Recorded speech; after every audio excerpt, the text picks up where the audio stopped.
وبرکاتہ۔ بسم اللہ الرحمن الرحیم۔ ہماری آج کی سورۃ مبارکہ کا نام سورہ کوثر ہے۔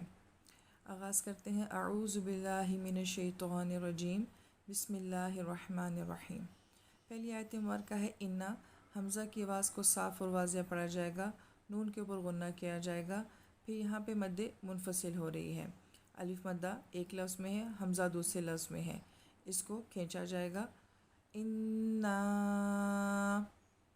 اعطینا، حمزہ اور عین کی آواز کا فرق کیا جائے گا۔ یہی بات اعوذ میں بھی کرنی ہے، اور جہاں جہاں بھی یہ دونوں اکٹھے آتے ہیں اس کی پریکٹس ایسے ہی کرنی ہوتی ہے۔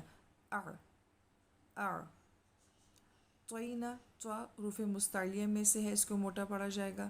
یا سے پہلے زبر ہے، یہاں پہ لین ہو رہی ہے، نون کے اوپر کھڑی زبر ہے۔ اعطینا کل کوثر، واو ساکن سے پہلے زبر ہے، یہاں پہ واو لین ہے، یہ مدہ نہیں ہے، یہ لین ہے، اور اس کو نرمی سے پڑھا جائے گا۔ کوثر، ثا میں ہم نے سیٹی کی آواز نہیں نکالنی ہے، را کے اوپر زبر ہے، اب ہم جب اس کے اوپر وقف کریں گے تو تب بھی را موٹی ہی پڑھی جائے گی۔ کوثر نہیں کہیں گے، سر کہیں گے۔ انا اعطینا کل کوثر، فصلی، صاد حروف مستعلیہ میں سے ہے، موٹا پڑھا جائے گا۔ فصلی لربک، را کو موٹا پڑھا جائے گا۔ لربک وانحر، نون ساکن کے بعد ہا حروف ہلکی میں سے ہے، یہاں پہ اظہار ہو رہا ہے۔ را خود ساکن ہے مگر اس سے پہلے زبر آ رہی ہے، را کو موٹا پڑھا جائے گا۔ وانحر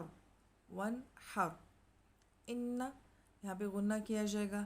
شانئک، الف مدہ ہے، شانئک ہوا، ہا سینے سے نکالا جائے گا۔ اب تر، با پہ کلکلا کیا جائے گا، اور را یہاں پہ ساکن ہو جائے گی مگر اس کے اوپر پیش تھی، را کو موٹا پڑا جائے گا۔ اب تر، تا باریک ہوگا، را موٹا ہوگا۔ اب تر، پوری سورۃ مبارکہ کو دیکھ لیجئے۔ انا اعطینا کل کوثر فصلی لربک وانحر ان شانئک هو الابتر۔ صدق اللہ العظیم۔